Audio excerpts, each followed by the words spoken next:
Buenas a todos, estamos en un episodio más de Worthy Sapiens Podcast. Si alguna vez os habéis preguntado cómo hacer una buena presentación de un proyecto, tenéis que estar muy atentos a este episodio donde vamos a hablar sobre cómo crear un buen deck, una presentación, qué partes tiene que tener, qué errores no tenéis que cometer, qué es lo que buscan los inversores cuando lo presentáis, cómo llamar la atención y diferenciaros del resto. Entonces, bueno, para cualquiera que está en este proceso o vaya a estar en este proceso, este episodio no os lo podéis perder. Y con nosotros tenemos a Adrián, que es experto en este caso en creación de decks. Así que un placer, Adrián, tenerte aquí. Nada, muchísimas gracias, Javier. Y nada, espero que en esta conversación sea muy fluida y salgan muchos golden nuggets, como digo yo, y que sirva a todo el mundo que esté escuchando, sobre todo si está en un proceso de levantar capital o incluso simplemente empezar un proyecto y presentarlo, que al final todo es una venta. Eso es, eso es. Y qué mejor que tú para hacer esto. Ahora, si quieres, nos puedes contar un poco tu background para que la gente te conozca. Entonces, coméntanos lo primero, cómo entraste en el mundo cripto, porque estos decks, digamos, están más enfocados en el mundo cripto, el mundo Web3. Entonces, cómo entraste en el mundo cripto y cómo comenzaste a especializarte más en este área. Bueno, como toda historia, todo tiene una versión larga y una versión corta, entonces hoy vamos a hacer la versión corta, pero realmente estudié arquitectura, es una cosa que sigue siendo mi pasión a día de hoy, pero como muchos emprendedores entenderán, el sistema educativo no está muy alineado con tener una iniciativa de montar un proyecto propio y yo siempre tuve muy claro desde pequeño que me encantaba tener en cierto modo ese control, pero también esa flexibilidad de ser tanto el dueño de tu tiempo como el dueño de tus decisiones. Y en ese sentido, cuando a lo largo de la carrera me fui dando cuenta que donde todo apuntaba, el típico trabajo de un arquitecto hoy en día y cómo está el panorama, no estaba muy alineado con mis valores y con mis principios. Así que poco a poco fui aprendiendo más de todo este ecosistema emprendedor, el mundo startup y todo eso. Y casualmente tuve la oportunidad de entrar en una startup Web3, en una startup del mundo crypto gaming, y que estaba empezando, llevaba unos 3 meses. Y así fue un poco la entrada. Seguramente luego podemos explicar un poco más de todo lo que fue, pero fue una de estas cosas de la vida que se te presenta una oportunidad y sinceramente en ese momento para mí fue como, bueno, puedo estudiar un MBA y seguramente me enseñará muchas cosas sobre el mundo de los negocios o puedo aprenderlo desde las trincheras siendo parte del equipo de una startup. A mí, yo desde luego soy más de esa opción, desde luego. Yo creo que yo creo que los MBAs y demás están muy sobrevalorados y muy infravalorado el hecho de participar directamente en una startup y aprender desde el inicio, macho, con los fundadores. Eso me parece clave. O sea, es una oportunidad que hay gente pues, que puede tener y que hay gente que decide aprovechar, como es tu caso, y hay gente pues, que igual incluso la tiene y decide irse por el método tradicional. Pues si quieres, mira, coméntanos ya para entrar un poco más en materia, hablando del tema DEX y con tu experiencia, ¿qué exactamente, bueno, explícanos qué es un deck, lo primero, una presentación, cómo normalmente trabajas en este tema de las presentaciones y qué es lo que tiene que tener un buen deck y qué errores habría que evitar cometer. Definitivamente, bueno, respecto a lo que comentabas, yo totalmente soy de esa idea de que ojalá el sistema educativo, porque es necesario y está muy bien que esté, pero creo que todos estamos de acuerdo que necesita una actualización. Y yo creo que algo que se ha perdido, que originalmente estaba, era el tema de los oficios, el aprendiz, Mm, todo ese tema. Y creo que empezando de la base de cualquier empresa, en cualquier industria que tú quieras empaparte, es la mejor manera de aprender y compaginarlo, hacer un híbrido con educación teórica o hoy en día todo el mundo digital, la información está ahí, YouTube y todo esto, me parece el mejor sistema. Así que definitivamente, como decías, ese fue mi camino. Entré en esta startup y entré por la base. Literalmente yo siempre digo la anécdota de que yo era como el chico de los cafés versión remoto, que es en vez de llevar cafés los fundadores, a los jefes tal, yo lo que hacía era el diseño y contenido de las redes sociales, que no tienen nada de malo, pero realmente es de las tareas de menos valor, aunque tienen un gran impacto que hay hoy en día en cualquier negocio. Es tan necesario y a la vez, bueno, tiene un impacto a largo plazo, no a corto.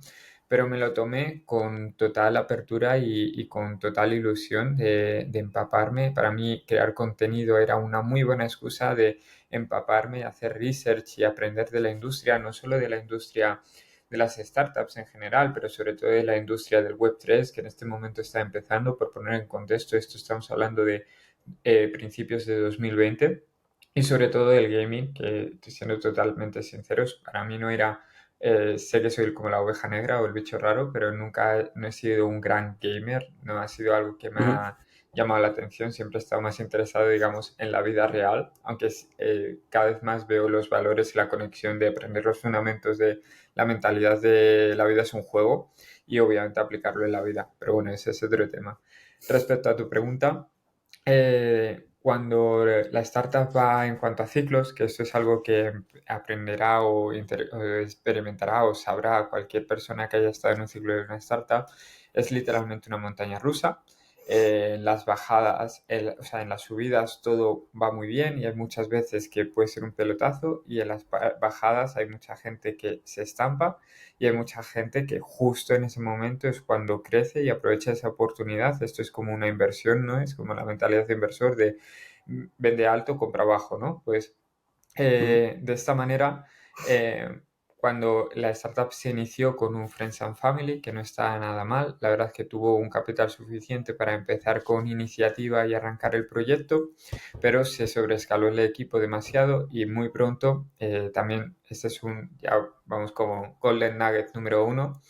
Normalmente todo emprendedor piensa que va a levantar capital mucho más rápido de lo que realmente es. Y yo siempre aconsejo que nunca pares de tener en el horizonte levantar capital, sobre todo si tu proyecto es ambicioso, porque el mejor momento para empezar a levantar capital es cuando acabas de levantar capital o cuando estás empezando, no cuando ya no tienes dinero, ¿vale? Porque cuando no tienes dinero vas a tener que recortar costes, vas a estar en mentalidad de escasez, con prisas, desesperación y definitivamente no es una buena posición para estar en negociaciones.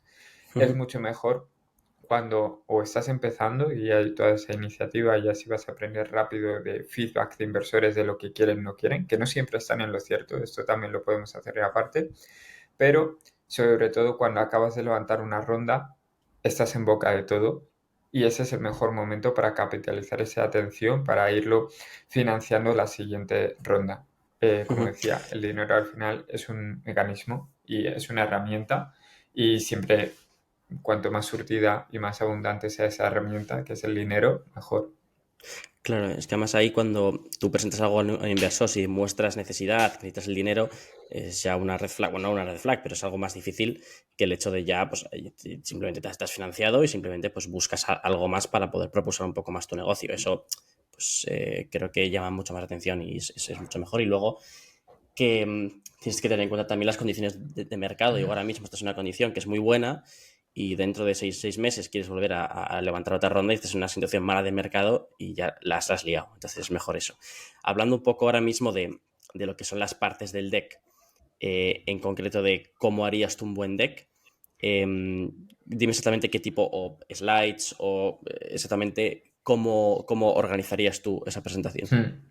Bueno, rescatando la pregunta que al final no te he contestado, un deck básicamente es una presentación que resume y visualiza en una serie de diapositivas lo que es tu proyecto. Ujú, Esto facilita la comunicación respecto a un inversor. Vamos a poner el caso de un venture capital, pero realmente cualquier tipo de inversor.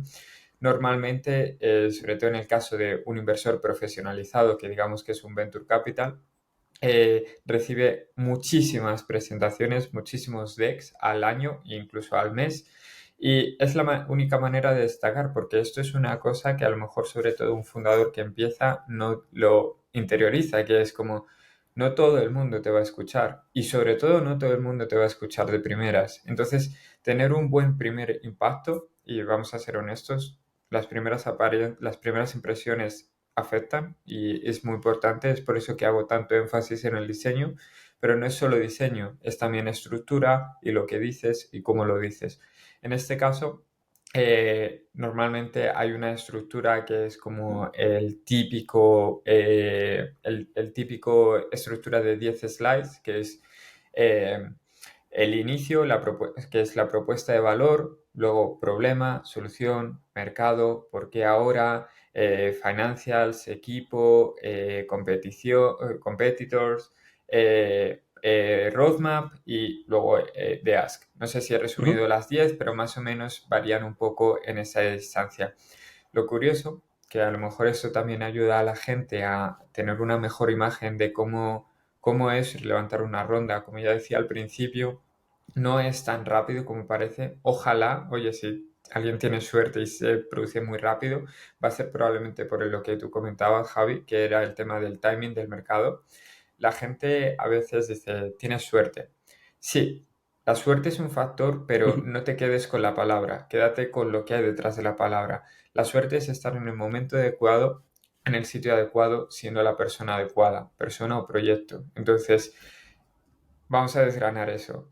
Estar en el momento adecuado, ese es el timing del mercado. Ya no solo en Web3, que como es un mercado en cierto modo muy nuevo a nivel macro, los ciclos son más cortos y más drásticos, ¿no? Pero incluso en la economía global también hay momentos de crisis y momentos de expansión. Estar alineado con eso obviamente va a jugar en tu favor, pero no lo malinterpretes. Si tú estás construyendo un proyecto cuando todo está poco activo, o en crisis o en recesión, es el mejor momento para construir, porque es el momento que no hay tanta competencia, no hay tanta gente con la mentalidad, bueno, yo me voy a hacer hoy rico, quiero hacer un pelotazo. Entonces, cuando el mercado vuelva a crecer, si tú has trabajado durante todo este periodo de crisis, has ido trabajando en un buen proyecto con unos buenos fundamentos, va a hacer que cuando todo empieza a subir y la gente empiece a construir en ese momento, tú ya les llevas una ventaja de un proyecto sólido que ya te has peleado y son esos los que luego ves de que levantan rondas astronómicas y salen en las portadas y todo eso, pero porque llevan a lo mejor 2 o 3 años Ujú. construyendo, no se han subido a la ola cuando ya está la ola. Y de hecho, ese probablemente sea el caso de Rodri, que es el que nos puso en contacto, que lleva mucho tiempo trabajando en ello y le llegará su momento, esperemos. Has mencionado el tema de llamar la atención, de una primera impresión, has puesto o sea, has dado un poco, em, eh, has hablado un poco del tema de la estructura y de lo que es el diseño del deck. ¿Qué es para ti un buen diseño de deck? ¿Cómo llamarías tú la atención de un inversor que recibe un montón de decks constantemente? En este caso, lo primero que decir es que tu misión como fundador, obviamente, al principio vas a hacer de todo, es lo normal, acostúmbrate si no lo tienes interiorizado. También va a ser una muy buena oportunidad de aprender un poco de todo para que cuando delegues sepas de qué va la historia, ¿no? Y sepas más sobre los timings, te va a hacer un mejor líder haberlo hecho tú primero, ¿vale? Y aquí es la palabra clave de líder al jefe tradicional. Em, la segunda cosa es que muchos fundadores empiezan haciendo su deck y no tienen por qué ser diseñadores. Pero obviamente el diseño es una ventaja. Es como sinceramente en la vida, si eres guapo, te va un poco mejor en la vida. Seas tío Ujú. o tía, te va a ir un poco mejor porque tienes una mejor primera impresión, la gente te va a escuchar más. Entonces, si tú haces una presentación con un PowerPoint básico, cutre o incluso un Canva que va a ser menos básico, pero la estructura no va a estar tan pulida, lo que va a pasar es que vas a ser uno más entre los cientos de decks que les llevan al mail a los Venture Capitals. Y luego la gente se extraña, es como, joder, este Venture Capital no me ha respondido. Claro, es que ellos cogen, abren un correo, mira, le dedican 3 segundos a mirar un poco por encima, en plan, se llevan una impresión y si les llama algo la atención, a lo mejor se lo miran otra vez y le dedican 60 segundos, pero no más, ¿sabes? Entonces, Ujú. si tu presentación parece una presentación más, un PowerPoint más, una idea más, no le van a dedicar tiempo, porque su tiempo es muy, muy valioso, porque el tiempo que dedican a mirar un deck que a lo mejor no sale nada de ahí, puede ser el tiempo que no le dediquen a mirar el deck de un globo o Ujú. un vicio o un todo esto, ¿no? Entonces ahí es donde está la clave de por qué es un entorno tan competitivo, pero pasivamente, ¿no? Porque tú no ves a tu competencia. Entonces aquí, de primeras, lo que ayudaría es un diseño que se vea profesional, ¿vale? Y esto sé que son palabras muy tangibles y a veces ayudaría como visualizarlo más, pero tú imagínate cómo es Airbnb ahora. Si tú entras en la página web de Airbnb, es un proyecto sólido, bien diseñado, limpio, relativamente claro. Normalmente cuando las startups empiezan no son nada así. Y si vieses el pitch deck de Airbnb original, daba asco en cierto modo, Sí, ¿no? sí, lo vi, lo vi. Y como Airbnb en muchos casos, también hay que decir que obviamente estos son los unicornios que empezaron hace 10 años, pero ahora hay mucha tecnología y se ha hecho mucho más fácil diseñar y sobre todo hay muy buenos diseñadores a mano, ¿vale? Que este sería, por lo menos, es atractivo, entra de ojo. Lo que pasa, y es aquí donde yo suelo entrar más a nivel profesional, es que yo siempre digo, no es un buen diseño solo, que ya hace mucho, pero luego que merezca la pena, porque hay muchos proyectos que son pura fachada, pero luego no hay nada detrás. Entonces, al final, mucha gente sigue ciegamente esta estructura de las 10 slides que mencionaba, que yo no le doy mucha importancia y ahora explicaré por qué, o simplemente contrata a un diseñador gráfico y se pone a hacer eso. Y definitivamente vas a tener un deck que entra en estructura de lo que se esperan los inversores, que a nivel a priori aparenta bien, pero luego la gente no lo hace bien en utilizar esas herramientas, utilizar esas oportunidades de explicar qué hay en cada esto. Ahora, si quieres, podemos hacer luego más adelante explicar algunas slides claves del pitch deck y el approach. Es lo que te iba a preguntar ahora. Hablando de las herramientas y, como has mencionado, la estructura clásica de pitch, entiendo que tú igual lo haces de otra manera distinta. Entonces, ¿qué es para ti o cómo es la forma que tú trabajas ese tipo de decks? Hmm. Realmente me gustaría decir que yo tengo una fórmula secreta de la Coca-Cola y que no la voy a revelar y tal, pero la realidad es que cada caso es un mundo y es por esto que Ujú. no hay ninguna receta secreta y no hay nada que funcione más o menos en cierto modo. Al final esto lo que intentamos hacer es ser el mejor de esa competencia, ¿vale? Aquí voy a poner Ujú. un ejemplo que sobre todo si es un público joven, la audiencia lo va a entender. Eso es como cuando tú estás en el instituto, en el último curso, y tú quieres estudiar una carrera y te guías de la nota de corte del año pasado y dices, bueno, tengo que apuntar a esta nota de corte para entrar en la universidad. La realidad es que todo va a depender de tu generación. La demanda que haya de una carrera específica va a ser lo que suba o baje la nota de corte. Y esto es lo que pasa exactamente igual con los venture capitals. Al final, cada mes, cada 2 meses, toman la decisión de invertir en una o dos startups. Entonces, tienes que ser el mejor de ese pack, ¿vale?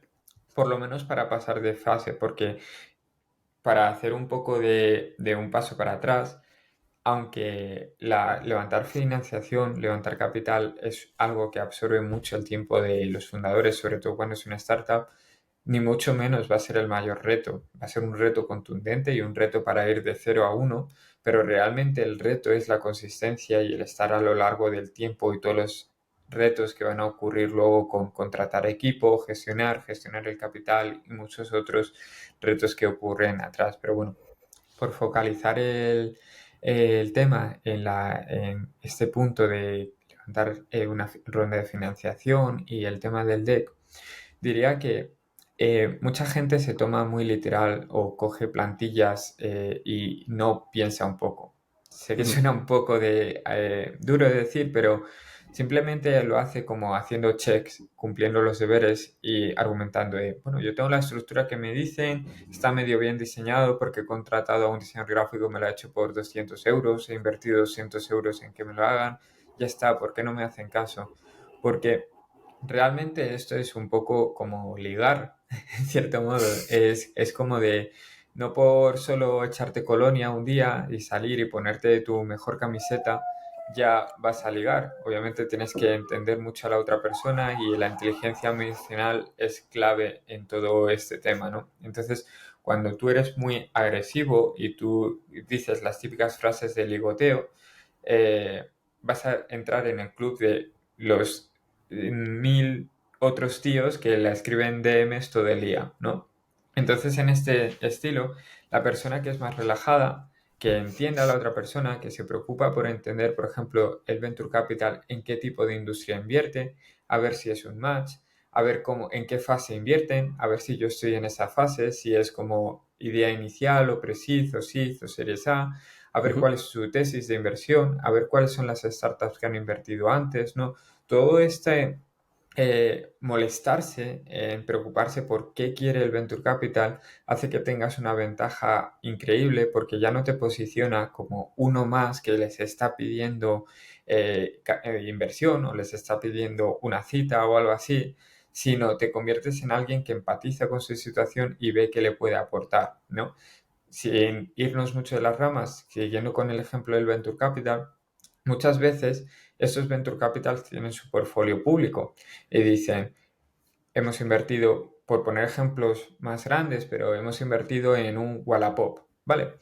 Si tú tienes un marketplace que en vez de en la dinámica que va Wallapop, lo tienes con un marketplace en otra industria, ¿vale? O eres un Globo y tienes un servicio de delivery con otra industria, les puedes ofrecer, oye, mira, he visto que ya tenéis esto en vuestro portfolio, nosotros tenemos esta propuesta que es en la misma industria pero no competitiva, pero como estéis familiarizados con este tipo de plataforma, B2B o SaaS o Marketplace o diferentes cosas, quizás os puede interesar diversificar vuestro portfolio. Así tenéis un poco de cada y todo eso. Entonces ya tenéis una ventaja competitiva porque estáis yendo a un venture capital que sabe de vuestra industria, no es el primer impacto y encima ha invertido ya en eso. Vamos a llevarlo al entorno Web3. Tiene nada que ver un Venture Capital familiarizado con la inversión Web3 que un Venture Capital tradicional. A un Venture Capital Web3 no le tienes que explicar blockchain, no le tienes que explicar qué es Web3 en sí, no le tienes probablemente que explicar la industria. Pero si has visto que, por ejemplo, han invertido ya en crypto gaming, tú puedes presentarte como somos una alternativa para diversificar tu portfolio, este es nuestro ángulo, ¿sabes? Y Ujú. la conversación va a ser mucho más distinta y equiparada. Y este es el caso en el que ya cuando nos ponemos a diseñar el deck, no pierdes el tiempo explicando cosas obvias como qué es blockchain, Ujú.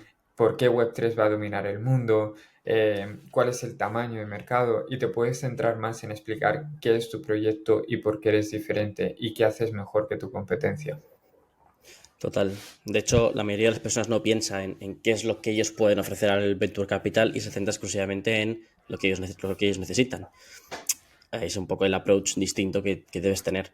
Has hablado de Venture Capital, también, bueno, de Family Offices, pero bueno, hay más formas de obtener financiación, ¿no? Pues el típico Friends and Family o, por ejemplo, un Business Angel que, por ejemplo, está al principio del proyecto. ¿Qué tipos de inversores hay? ¿Cuáles ves tú que son más interesantes? Dependiendo de la fase del proyecto y demás, y cómo contactarles, porque has hablado de cómo llamar la atención, pero ahora mismo, ¿cómo contactarías a estos tipos de inversores? Totalmente, totalmente. Yo, el mismo consejo que daría a alguien empezando desde cero a ligar, es el mismo consejo que digo a un fundador que está empezando a levantar capital, ¿no? Es lo mejor que puedes hacer es la primera chica en mi caso, chica, que te guste y que entre un poco en el tipo de chica que te gusta, no intentes ligar con ella y hazte su mejor amigo. Ponla en la friendzone. Aunque te encante, ponla en la friendzone porque te va a explicar cómo piensa, qué quiere y qué busca en otras personas. Y como no vas a no lo vas a confrontar con ella en ese sentido, te vas a poner en su posición en paralelo, vas a aprender mucho más de lo que sería. En este caso, el consejo, y hilando con lo que hablábamos al principio, sería métete en una startup, aprende cómo es la dinámica, cómo es todo el proceso, estando involucrado, estando en el mismo bus, pero no conduciéndolo, digamos, en cierto modo, y vas a aprender mucho. Pero más práctico para alguien que no quiera tener el coste de oportunidad de estar unos años en una startup y quiere empezar desde cero porque lo ve muy claro, lo que diría es, ve a conferencias y conoce a inversores. Recientemente, el jueves pasado, vine de una conferencia estaba en Valencia, que era el Valencia Digital Summit, me parece, pero hay muchas a nivel nacional en España, a nivel internacional. Por ejemplo, en unas semanas va a ser en Lisboa el Web Summit, que es Estoy una aquí, estoy convención. aquí, estoy aquí esperándolo. Probablemente nos veamos, pero pero es una oportunidad increíble, incluso si estás en una ciudad mucho más pequeña o tal, no tienen que ser estos macroeventos, hay muchos pequeños eventos que conectan emprendedores con inversores, búscalos, busca en LinkedIn, busca en incubadoras, busca aceleradoras que hacen estos tipos de eventos, tienes que ser muy proactivo en este sentido y aquí, por mucho que tengas un proyecto totalmente digital, una de las mayores lecciones que he aprendido en este camino, incluso siendo parte de esta startup y luego de manera independiente, es el valor del contacto en persona no tiene competencia, ¿no? En ese sentido, porque eres esa persona en ese momento. Entonces, si tú vas y hablas con alguien que es un inversor, vas a estar de tú a tú, te va a prestar atención, no tienes que luchar entre una bandeja de spam y te puede dar algunos consejos. Entonces, si de una manera casual tú literalmente preguntas, hola, ¿qué tal? Encantado. Oye, quería saber más cuál es vuestra tesis de inversión en este Venture Capital. Cuando ya te ha dicho que es un inversor o tú le conoces o por cualquier situación. Y él te explicará, pues mira, invertimos en este y este tipo de proyectos. Ah, ¿y por qué tal? Y empiezas a hacer preguntas y tal y tal. Y te va a contestar porque el Venture Capital no es tu enemigo, es tu amigo. Él realmente es el que quiere invertir porque si no mueve el dinero no hace negocio, pero quiere invertir en alguien bueno, ¿sabes? Ujú. Entonces, aquí está la clave que todas estas oportunidades, incluso una oportunidad puede ser incluso escribir a un venture capital y en vez de intentar, o sea, un inversor, tanto individual, que ahora toco en la pregunta que has hecho, simplemente pregúntale, oye, ¿cuál es vuestra... esta es la palabra mágica, tesis de inversión. Normalmente suelen ser muy similares, pero es la parte, es el prompt para que te empiecen a decir a qué se dedican y ya puedes iniciar la conversación y hacerles preguntas hasta que en un punto natural, por reciprocidad y psicología humana, te van a preguntar, oye, ¿y tú qué haces? Ujú. Oye, pues mira, tengo esta startup, nada tal, no sé qué. Ah, ¿y hacéis eso? Y te preguntará de igual manera que a una tía, si le preguntas y entras con de cara como de, eh, ¿qué pasa? No sé qué, vamos a la cama, te vienes a mi casa o cualquier pregunta estúpida de esas, la vas a cagar, pero si empiezas a hablar como, ¿qué tal? ¿A qué te dedicas? ¿Qué haces por aquí? No sé qué, empiezas a tener una conversación más natural, en cierto modo ella mostrará interés en ti. Eso es exactamente lo mismo. Respondiendo a tu pregunta, es cierto que hay diferentes etapas, según esté tu proyecto en desarrollo, buscarás a diferentes inversores y es mejor ajustar tu stage, tu momento, con el tipo de inversor. Normalmente, si tienes contactos, lo que se suele llamar Friends, Family and Fools, que es decir, que hay gente que lo tiene, hay gente que no, no pasa nada, puedes seguir adelante, no te pongas excusas, pero si tienes una familia con capital o amigos o contactos de amigos o amigos de familia o tal, que les va bien en la vida, te pueden soltar algo de dinerillo, te pueden a lo mejor levantar una pequeña ronda que sea simplemente para empezar, que normalmente un buen Friends and Family puede estar en torno a los 50.000 euros, puede ser muy bueno, pero esto no significa que sea una persona que te deje 50.000 euros. Pueden ser 5 que te dejen 10.000, 10 que te dejen 5 o puedes levantar un Friends and Family más pequeño. Lo importante aquí es que tengas bastante claro cómo vas a utilizar el dinero, porque esta es una idea que me encanta recalcar mucho. Levantar una inversión no es que te toque la lotería, no es que de repente seas rico y no lo tienes que adoptar con esta mentalidad. Levantar una inversión es asumir deuda. Es una deuda que un banco nunca te va a dejar, ¿vale? Un banco simplemente invierte, te da dinero cuando tú vas a comprar un asset, un Activo. activo que ellos se pueden quedar. Ellos se pueden quedar con una casa, ellos se pueden quedar con un coche, pero nunca se pueden quedar con una idea de proyecto, se la suda, no lo van a hacer. Por eso un Mm. banco no te deja dinero, por eso tienes que acudir a otras formas de financiación, como son lo que hablamos, Friends and Families, que te ayuden en tu primera iniciativa, un angel investor, ¿vale? Que en este perfil puede ser que no esté en tu red de contactos, pero es un inversor que tiene dinero, pero no tiene millones, ¿vale? Y a lo mejor está activamente interesado en invertir en algunos proyectos. Normalmente este perfil suelen ser pasados a emprendedores, emprendedores que les han ido bien y a título personal quieren invertir en otras startups para diversificar su dinero y seguir aportando al ecosistema y cerrar el ciclo en cierto modo. Entonces, el mayor valor ya no es solo el dinero que te dejen, sino tener un mentor involucrado con carne en el asador que te va a guiar sobre ciertas decisiones. De ahí pasaríamos a venture capitals pequeños y luego ya a venture capitals de mayor dimensión, incluso internacionales. Ujú. Y claro, también depende un poco de la fase, también es lo que hemos hablado antes de qué es lo que le puedes ofrecer y qué es lo que el inversor busca, porque muchas veces que las Mm, primeras fases de todo ya no invierten lo que es en la idea o en tal, sino que invierten en la persona, invierten en el equipo, qué es lo que han hecho antes, qué es lo que no, y quizá en fases más avanzadas, pues invierten ya un poco más en pues, exactamente si el modelo de negocio está funcionando o no, cuánto facturas, cuánto no, y es cuando ya pueden invertir, ¿no? Pero sí, sí, eh, bastante interesante buscar el perfil de inversor que necesitas en función de dónde estés y ir a eventos y demás e interaccionar como harías con cualquier persona para pues, con una relación natural que puedas tener, ¿no? Eh, y ahora mismo, la parte final, ya acabando este bloque, a la hora de hacer el pitch, que ya, pues mira, ya he conseguido el inversor o me quiere escuchar, quiere saber un poco a qué es lo que me dedico y le interesa un poco, ¿cómo harías el buen pitch teniendo ya un deck? ¿Qué tipo de oratoria o cómo hablarías, aparte pues estar confiado y demás, pero ¿cómo harías un poco? ¿Qué narrativa te tendrías a la hora de presentar esto? Bueno, lo primero es que normalmente lo mejor es tener un cofundador, ¿vale? Hay fundadores únicos y hay equipo y fundadores que son tres socios.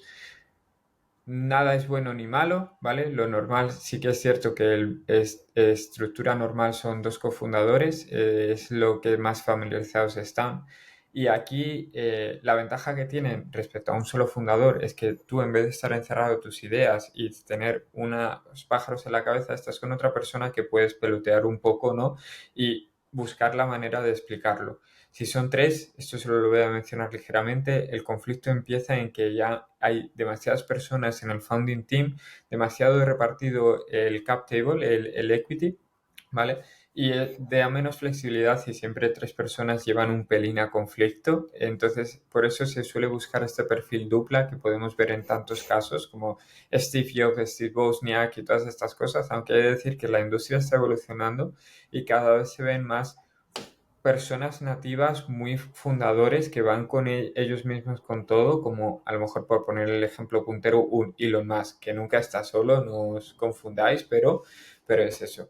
Em, Yendo al tema del pitch, cómo presentar y todo eso, la idea clave por lo que comentaba esto, lo mejor es que tú normalmente cuando estás en un proceso tienes tantas cosas en la cabeza que nunca te has parado a soltar un pitch fluido y natural y decir, vale, ¿qué es lo mínimo que tengo que decir para que se explique el proyecto? ¿Vale? Eso sería el primer punto. Entonces, practica, dilo, escríbetelo, llega a un texto que pueda sintetizar el proyecto en una de estas, y esto es un ejercicio súper complicado, ¿vale? Porque sé que el proyecto tiene muchas dimensiones, pero aquí es donde entran las fases, ¿vale?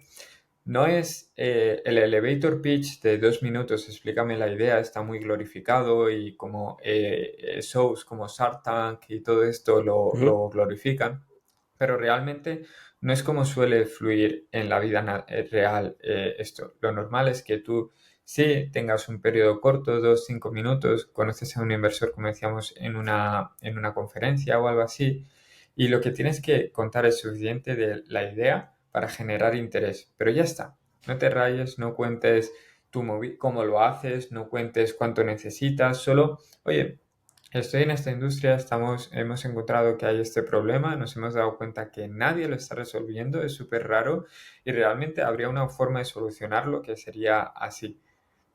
Y eso va a generar interés porque es como de, coño, yo conozco esta industria, hostia, este problema nunca lo había pensado, ¿cómo es que nadie lo ha resuelto? Y ya puedes mencionar ahí la idea o no, pero lo haríamos esto, sin dar mucho detalle, muy high level. Esto va a generar suficiente interés para que ellos digan, oye, vamos a tomar un café el próximo día.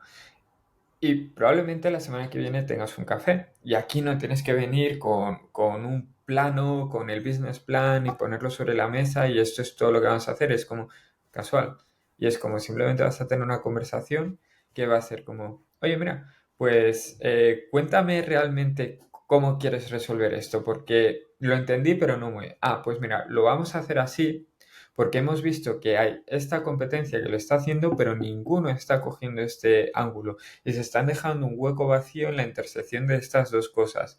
Y luego hemos visto que más o menos se podría hacer, y no das detalles económicos, no das detalles de proyecciones, de todo eso, simplemente es el cómo lo resolverías.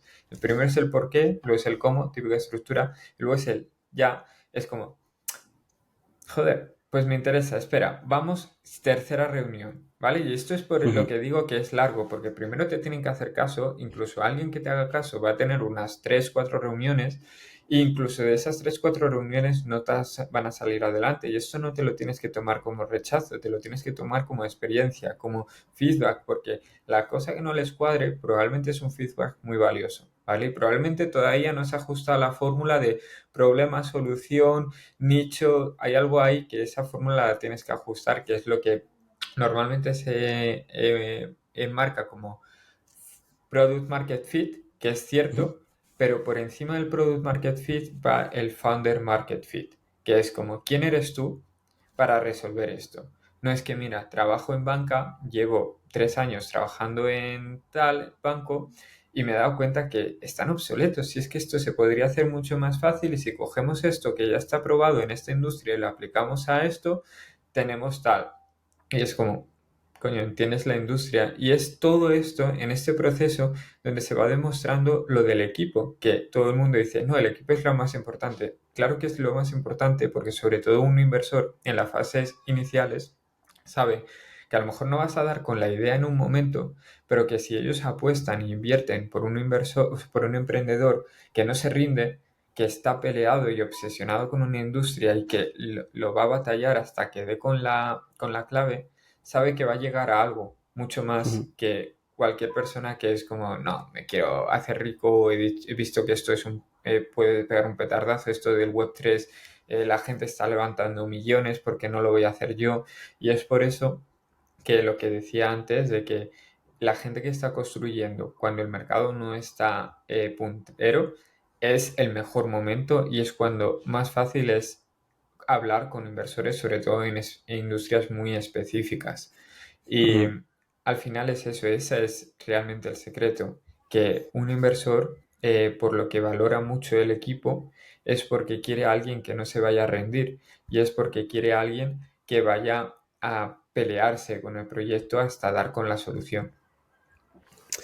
Totalmente, 100% de acuerdo. Ahora mismo estamos en un momento en el que pues estamos en un bear market, pero sigue habiendo financiación. O sea, la semana pasada no sé si hubo 50 millones de financiación en todo el mundo, la anterior otros 100, 100 y algo. Es decir, que la gente sigue financiando proyectos y es el momento, pues, esta etapa de building, ¿no? Mm, Que decimos aquí. Y totalmente de acuerdo también con el tema del equipo. Tienes que buscar una persona que sabes que va a resolver los problemas, que quizá la idea todavía la tiene, no por definir, pero que puede modificarla, puede pivotar, puede cambiar un poco el modelo de negocio y seguir siendo un negocio. Porque, vamos, yo también he visto un montón de proyectos que empiezan con una idea y al final comienzan a pivotar y hasta que encuentran exactamente total. lo que necesitan. Pues este bloque lo hemos acabado ya.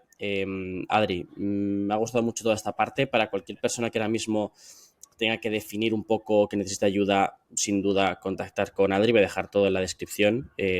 Puedes decir que vais de parte de nuestra, que estará encantado de hablar con vosotros. Y vamos a entrar ahora mismo en la parte filosófica, que es aquí pues un par de preguntas. La primera sería el mundo Web3 idílico, no sé si de descentralización total o de como lo quieras llamar, pero un mundo Web3, ¿qué es la situación que te gustaría ver en el mundo? Realmente creo que lo que es muy interesante del mundo Web3 es que por primera vez hace una promesa que reta a todos la infraestructura y estructura social que teníamos hasta ahora. Si os dais cuenta, es como Sí, obviamente cuando empezó Internet hubo mucha revolución, de repente el tema .com, ¿sabes? Ujú. Pero, por ejemplo, nunca nos planteamos qué era el Web 2. Solo ha aparecido el Web 2 ahora que hay Web 3, ¿no? Entonces creo que de la misma manera orgánica que se integraron las redes sociales y que a día de hoy forman parte de nuestro día a día y del tejido de negocios y el tejido de el día a día de las personas, incluso en relaciones sociales y personales, creo que Web 3 se tiene que relajar un poco, en cierto modo, y naturalizar cómo va a ser la integración en nuestra sociedad. Cada vez más el blockchain se va integrando poco a poco en la infraestructura de las empresas, de la logística y de muchas otras cosas. Y realmente cuando toque otros tejidos más robustos y arcaicos, en cierto modo como los gobiernos, va a ser muy interesante. Creo que ahora el nivel 4 y 5 digamos que sería que el blockchain se adopte en la infraestructura financiera, es decir, se utilice como un método de pago de día a día, digamos. Y luego sería el 4.5 diría que es lo legal y el 5 sería ya lo gubernamental, que Mm. realmente las votaciones vayan con blockchain y tal.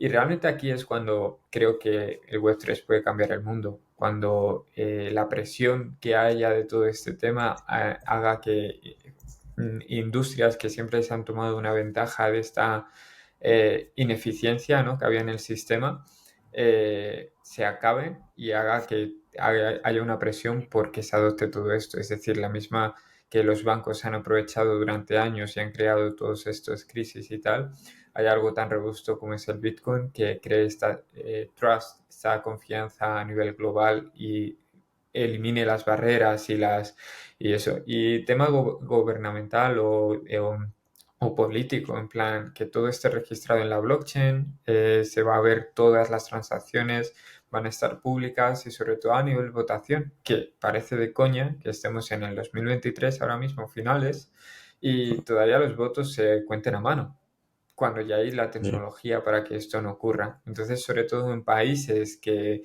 queda en entredicho cómo se hacen los recuentos, esto va a aportar mucha más confianza y va a equilibrar más el tema institución con ciudadano.